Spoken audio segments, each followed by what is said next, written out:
Gimana? Siang ini kita kedatangan penyiar berita atau news anchor TV swasta di Indonesia ya, salah satu TV swasta di Indonesia. Kita mau bahas apa nih? Kita mau bahas rahasia kebugaran Mbak Indi. Serius. Gua bongkar itu dalam waktu bisa 15 menit bisa lah itu. Oke. Jadi untuk sesi hiburannya alias membocorkan rahasia kebugaran dari Mbak Indi ini nanti aja di belakang ya, di luar live gitu nggak apa-apa, nanti personal aja seperti ini. Biar yang umur 20-an nggak kalah ini sama. Gampang, yang mau tahu tinggal DM aja, DM ke Instagram aku sekalian ya, aku sebut Indi Rahmawati @INDYRAHMAWATIK. Langsung aja. Langsung. Teman-teman yang tahu rahasianya menjadi sehat dan juga dan cantik seperti Mbak ini bisa langsung follow dulu, kemudian DM langsung gitu ya. Ya, terus. Oke, jadi siang hari ini pengen ngobrol aja sih Mbak, karena yang kita tahu nih seluruh Indonesia kan tahu kalau Mbak Indi ini adalah news anchor. Nah, terus juga seorang public speaker profesional lah ya Mbak ya. Amin ya robbal alamin. Moderator juga iya, MC juga iya, radio nonton juga iya. Ya. Terus yang terakhir ini sepertinya ini adalah rahasianya karena Mbak ini adalah running enthusiast. Ya, banget. Nah, kita bahas dulu nih Mbak sebagai public speaker profesional. Apa sih Mbak atau gimana sih Mbak awalnya bisa sampai terjun di dunia public speaking ini dan jadi salah satu news anchor yang paling terkenal bisa dibilang itu di Indonesia? Long story itu dalam arti benar-benar harus balik lagi ke zaman kuliah aku gitu. Perjalanan aku tuh nggak singkat gitu. Mungkin teman-teman yang ngelihat sekarang aja gitu, ngelihat udah di TV gitu, ngelihat udah public speaker dan lain-lain. Cuman ngelihat bagian potongan itu aja. Padahal perjalanan menuju ke sini tuh panjang dan lama. Kayak iklan apa ya. Tapi itu jadi nggak ada yang instan gitu loh. Kalau misalnya mau sesuatu yang instan zaman sekarang itu bisa banget, dan ini kesempatan teman-teman semua, kesempatannya Agnes, kesempatannya semua di zaman yang sekarang serba teknologi itu sangat bisa, sangat mungkin. Tapi kalau zaman aku dulu itu tuh bener-bener proses banget. Aku dimulai dari kuliah di Bandung sambil siaran gitu. Jadi sambil kuliah sambil siaran. Itu tuh kuliah aku 2, terus tambah siaran juga kerja. Untungnya kuliah kan loncat-loncat tuh jam berapa, terus ada jam mata kuliah jam berapa, terus di tengah-tengah aku siaran radio gitu. Jadi itu tuh jalan terus selama kurang lebih 4 tahunan. Nah itu long story dari radio, terus aku bikin pendek aja. Dari radio aku selesai kuliah juga langsung ke Jakarta. Aku kan di Bandung, jadi aku pindah ke Jakarta untuk kerja, maksudnya untuk menerapkan disiplin ilmu aku gitu. Nah, ketika nyampe ke Jakarta, aku tuh masih kayak kayak penasaran. Kok aku kayaknya lebih suka di broadcast gitu. Di radio tuh aku 5 tahun tuh bahagianya luar dalam, lahir batin. Fisik dan mental itu bahagia gitu. Jadi aku tuh ngerasa kayaknya aku lebih cocok di broadcast. So aku dari radio nyoba ke TV dan singkat cerita setelah ikut proses yang cukup lama dan berliku dan nggak gampang juga proses rekrutmennya, itu dari 500 orang jadi tinggal 3 orang, kan luar biasa ya. Jadi mulai dari tes wajah, wawancara, pura-pura reporting dan lain-lain, akhirnya kita 3 orang, dan 3 orang ini akhirnya masuk. Singkat ceritanya seperti itu gitu, nggak ada yang mungkin Agnes dan teman-teman ngelihat ya udah seperti sekarang gitu, padahal menuju ke sana tuh lumayan berkeringat, lumayan berdarah-darah.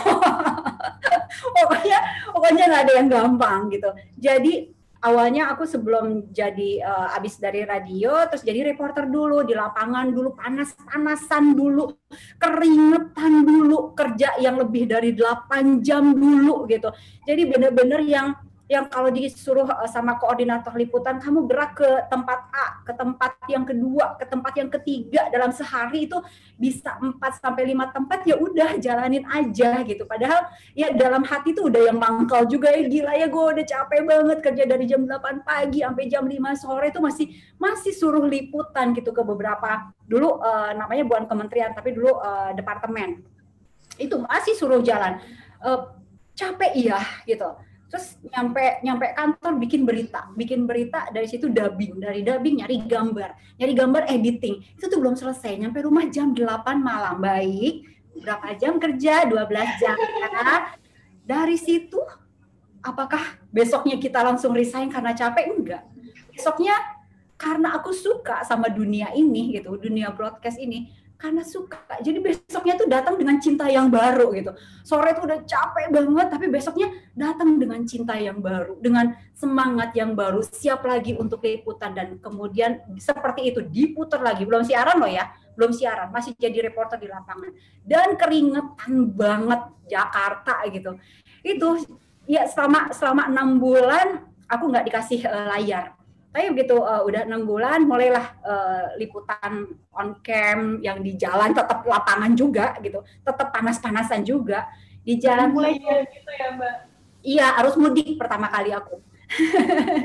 Arus mudik Lebaran, inget banget itu. Ya udah, di situ juga aku digojlok luar biasa karena sebelumnya kan di radio cuma audio doang, voice doang gitu, nggak ada wajah. Nah, kalau di sini wajah muncul, ekspresi kita gimana, rambut kita gimana, mata, wajah dan lain-lain, itu kelihatan gitu. Jadi kita mulai semuanya gitu, mulai dari audio, konten, bicara gimana, wajah juga gitu. Kalau capek ya jangan sampai kelihatan capek, kalau tegang jangan kelihatan tegang, kalau deg-degan jangan kelihatan deg-degan gitu. Mau marah juga jangan kelihatan marah. Ayo gimana? Nah, itu tuh jadi batu kayaknya kalau saya ya. Itu jadi di lapangan dulu gitu. Di lapangan pun ya lumayan juga gitu. So, semuanya proses. Tapi karena kita melakukan apa yang kita suka, ya mau secapek apapun ya seneng aja gitu. Itu gitu Agnes. Udah terlalu panjang ya. Oh, pertanyaannya kayaknya cuma dikit deh. Iya, karena kita ngobrol aja Mbak. Jadi ini Mbak Indi cerita, nanti aku tanya-tanya aja gitu. Iya, tapi singkat cerita sih seperti itu, bahwa semuanya itu proses. Nah, tapi pernah nggak sih Mbak ngerasa bosan atau mungkin capek? Kan di awal-awal itu kan Mbak Indi cerita yang panas-panasan, iya, macet-macetan ketika arus mudik, terus belum lagi kalau banjir atau apapun itu. Pernah nggak sih Mbak Indi ngerasa, oh capek nih, aku lagi ngerasa capek gitu? Pernah nggak Mbak? Ya pernah banget, dan capek itu setiap hari. Capek itu setiap hari. Tapi ya itu karena kita melakukan apa yang kita suka. Aku nanya dikit sama Agnes. Agnes minatnya di apa? Minatnya di seperti ini lah. Nah, kamu sama orang-orang baru gitu. Coba. Oke, Agnes minatnya seperti ini. Sekarang diminta buat wawancara orang ya, ganti-ganti. Tadi ada Ibu Sri ya kalau nggak salah ya. Iya, terus udah gitu saya, terus abis itu siapa. Dari jam 10 pagi sampai dengan jam 9 malam, apakah kamu mengeluh capek? Pasti capek. Tapi seneng ya. Iya, betul. Exactly, seperti itu. Jadi kalau kita seneng dengan apa yang kita lakukan, secapek apapun, ya kita ngelakuinnya juga dengan passion gitu loh. Itu. Gitu. Tapi pernah nggak ngerasa pengen nyoba sesuatu hal yang di luar dari yang udah kita sekarang? Mungkin kalau sekarang kan Mbak Indi ada di presenter, terus ini di public speaking gitu kan. Tapi pernah nggak pengen nyoba di bidang lain yang mungkin jauh gitu, dari melencengnya jauh dari bidang yang sekarang ditekuni sama Mbak Indi? Aku pernah di awal selesai kuliah S2 Magister Manajemen ITB, Institut Teknologi Bandung. Selesai, jadi urutannya dari Ardan, selesai kuliah, aku pindah ke Jakarta, aku kuliah S2 dulu di ITB, Magister Manajemen, pindah ke Jakarta, aku kerja sesuai dengan ilmu aku, manajemen. Aku kerja tuh di perusahaan leasing pesawat. Dan itu aku cuma kuat 1 tahun. Karena ternyata Ternyata passionku nggak di situ gitu loh. Aku di situ kerja kantoran yang di meja terus tiap hari di situ, ketemu orang-orang, teman-teman kiri kanan depan belakang itu lagi. Aku nggak passionku nggak di situ gitu. Jadi aku pernah melakukan itu, dan sekarang setelah aku jalanin gitu 7 tahun di SCTV, 2 tahun di Antv, dan sekarang di TV One 13 tahun, aku merasa ya udah, aku udah nggak perlu lagi nyoba bidang-bidang lain lagi gitu. Udah, aku di sini tapi aku perdalam gitu. Aku di sini tapi lebih dalam, lebih ke bawah lagi. Jadi lebih digali lagi. Aku lebih suka seperti ini, misalnya sharing tentang public speaking, atau kalau enggak aku ngajar di perguruan tinggi mana gitu, bisa di kuliah umum, atau di beberapa kali aku ada kuliah umum, dan juga ada yang mungkin nggak tahu semester kapan nanti aku akan ngajar juga gitu, ini di public speakingnya gitu. Jadi aku lebih passion di situ. Sudahlah, aku di sini tetapi aku lebih dalam lagi gitu loh. Aku nggak perlu nyoba bidang-bidang yang lain gitu, karena udah pernah.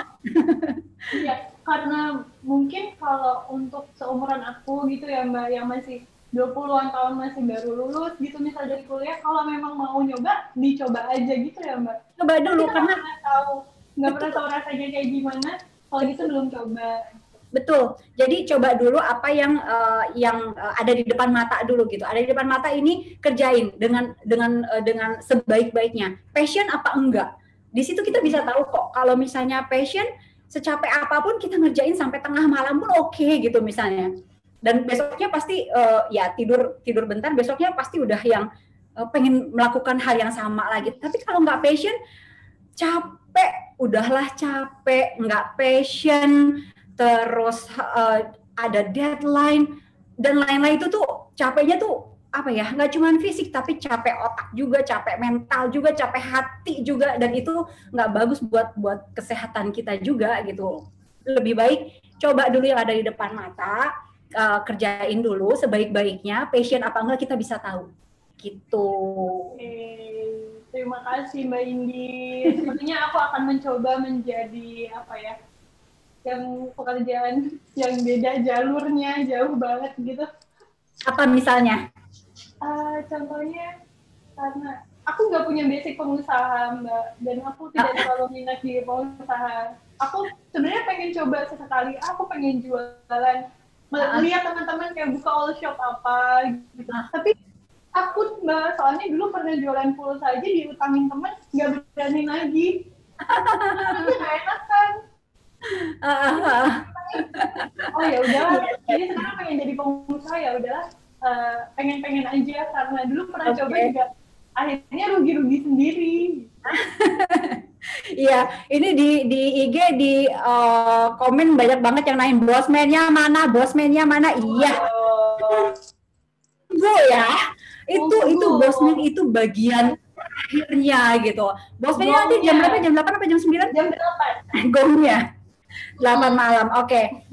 Ini mungkin banyak di antara teman-teman yang lagi ngedengerin kita ngobrol, mungkin banyak juga di antara teman-teman yang suka dengan public speaking dan nggak tahu mulai dari mana gitu. Aku mau kasih motivasi sedikit aja buat teman-teman ya, kalau misalnya pengen melakukan public speaking tapi bingung mulai dari mana. Sekarang mumpung teknologi lagi gila-gilanya banget. Kalau zaman aku dulu mana ada begini-beginian, nggak mungkin banget gitu. Kita harus cari, kalau pengen siaran ya harus cari TV gitu. Kerja di situ, ikut rekrutmen dan ikut tes yang panjang banget rangkaiannya. Sekarang tuh enggak. Sekarang bikin video, posting YouTube udah jadi gitu. Terserah nanti mau yang nonton berapa, 1, 2, 100, 1000, sejuta gitu. Itu ditaruh belakangan aja. Tetapi gini, untuk teman-teman yang pengen banget public speaking, mulainya dari mana? Oke, mulai aja dari sesuatu yang teman-teman capable. Oke, nggak harus mahir ahli banget, tetapi kamu suka melakukan itu. Contoh ya, sesuatu yang mungkin kalau teman-teman dianggap ece-ece banget, yang bikin ceplok telur, itu ece-ece, nggak usah dibikin lah di YouTube, soalnya nanti orang-orang yang udah pada jago ceplok telur ternyata ngeremehin kita. Nggak usah takut seperti itu, tetapi mulailah dari yang dianggap ece-ece tetapi teman-teman suka. Nah, yang ternyata kalau udah diseriusin ini bisa jadi sesuatu yang besar, bisa jadi barang. Contoh, tadi aku udah sebut ceplok telur ya. Ya. Contohnya ceplok telur. Dulu ya mungkin yang umum lah. Ceplok telur itu cukup ya udah wajan, minyak sedikit, telurnya pecahin, kasih garam, tunggu sampai mateng. Kalau perlu dibalik atau kalau enggak gitu setengah mateng, oke ya udah ceplok telur. Tapi coba deh buka di TikTok, buka di YouTube ya, di situ ada banyak resep ceplok telur yang ternyata itu kalau diolah bisa mendatangkan ribuan penonton atau bahkan jutaan penonton. Nah, ada ceplok telur ya yang aku juga takjub juga, gila ya orang bikin ceplok telur ternyata penontonnya bisa sampai ribuan orang. Ternyata di ceplok telur itu dikasih daun bawang, ditambah kecap asin, ditambah kecap manis, kecap minyak wijen, dan itu ditonton sama jutaan orang. Di situ dia ngomong aja bicara mengenai ceplok telur and the blah gitu. Oke, dianggap ecek-ecek, tetapi mulailah public speaking dari yang gampang-gampang, dari yang teman-teman tahu, dari teman-teman yang mahir. Itu satu. Contoh lagi nih, misalnya kopi. Dulu minum kopi itu cuman ya udah gelas air panas, kasih kopi, kasih gula kocek, kelar diminum. Tapi ternyata kalau kita seriusin bikin kopi yang enak, itu bisa ada ratusan macam ragam kreativitas yang baru. Bikin di YouTube, kamu sambil ngomong, sambil ngerjain sesuatu, nggak usah kamera mahal, nggak usah yang gimana-gimana, nggak usah pakai handphone aja, taruh di situ, bikin, posting di YouTube, posting di TikTok, posting di IG, dimanapun itu. Sekarang zamannya kalian gitu loh. Lakukan itu. Sekali, oke, mungkin yang nonton sedikit, tapi lama-lama nggak usah pikirin, aduh yang nonton cuma 10 orang, aduh yang nonton cuma, nggak usah. Tapi yang penting, posting dulu. Di situ kamu akan melatih cara ambil angle gambar, kamu akan terlatih bicara, kamu akan terlatih untuk kreativitas dari ceplok telur yang biasa-biasa aja, terus bisa jadi ceplok telur yang istimewa gitu. Melatih dubbing, melatih editing, melatih apa. Jadi nggak perlu pikirin dulu berapa jumlah penontonnya, tapi bikin aja dulu. Itu. Nah sekarang ada satu lagi nih yang mungkin teman-teman juga udah biasa. Cuman buka paket unboxing doang. Iya kan? Itu cuman paket ya aslinya sih ya, kalau kita terima paket buka, gunting buka, ya udah pakai barangnya gitu.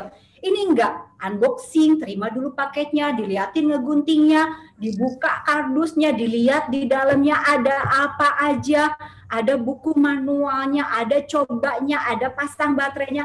My God, itu tuh semua yang biasa kita lakukan sehari-hari gitu loh. Tapi yang penting bicara dulu gitu. Banyak bicara, banyak editing, banyak ngambil gambar, kayak gitu. Contoh yang lain misalnya ece-ece, oke, bikin mie instan yang cuman ya udah air mateng, taruh mie instan, taruh bumbunya, makan gitu. Tapi ternyata kalau di dalamnya kita olah, tambahin apa misalnya apa sukanya apa? Yang lagi ngetren sekarang ini bikin ramen tapi pakai telur, dikocok dulu baru dikasih mayonaise, itu loh Mbak. Itu. Jadi kayak gitu-gitu itu ecek-ecek tapi yang nonton ribuan orang. So ambil kesempatan itu, jangan jadi penonton aja, jadilah pelaku. Jadilah bikin sesuatu. Kalau misalnya suka suka make up, ya udah make up.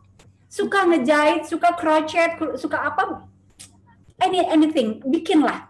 Gitu, nggak usah mikirin penontonnya berapa, tapi posting yang banyak, bicara. Nanti di situ akan terbiasa public speaking. Itu sih resep pertama. Resep kedua dan ketiga silakan DM ke @indirahma Instagram.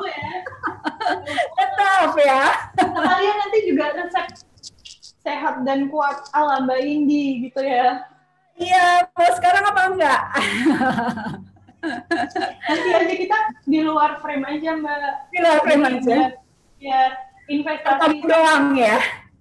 Cewek-cewek kan sekarang bilangnya investasi skincare, tapi kan kalau skincare cuma muka doang kan ya Mbak. Iya. Tubuh juga kan harus dirawat, dijaga kebugarannya. Betul. Jadi kalau merawat tubuh, baju nggak usah mahal. Baju apapun itu di badan kamu bagus kalau badannya bagus. Iya betul, dan ngirit juga nggak perlu beli baju karena kita gendutan. Iya Mbak. Iya betul. Kayak gitu. Terus. Nanti sore kita olahraga bareng ya, Mbak. Olahraganya virtual aja, olahraga virtual. Beneran? Sekarang juga ngetren ya? Iya, aku ntar sore di GBK jam 4:30. Ikut nggak? Nanti ini aja, aku ikut lewat Instagram story deh, Mbak. Iya, siap. Oke, jadi masih pengen ngobrol banyak, entah itu soal public speaking, entah itu tentang pengalaman atau perjalanan karirnya Mbak Indi, tapi sayang banget karena waktu kita juga terbatas. Nanti kita bikin sesi khusus lagi aja ya Mbak, yang 3 jam atau 4 jam. Siap, aku mah endurance siap. Bersama Mbak Indi untuk membahas semua hal mulai dari public speaking sampai dengan olahraga. Ya, siap. Ayo. Jadi ya mungkin itu dulu Mbak untuk siang hari ini. Mungkin dari Mbak Indi ada closing statement gitulah ya Mbak untuk sesi sharing siang hari ini. Aku sih pesen buat teman-teman semua yang lagi nonton, jangan jadi penonton, jadilah pelaku. Mulailah melakukan apa yang kamu suka. Nggak usah mikir ece-ece apa enggak, udah bikin aja. Yang penting kalian suka. Yang penting teman-teman happy melakukannya, passion melakukannya, udah lakukan itu dulu. Dari sedikit lama-lama menjadi bukit dan semuanya pasti berproses. Oke, jangan buru-buru gitu ya Mbak, jangan mau ya kling gitu langsung berubah gitu ya. Nikmati prosesnya ya. Oke.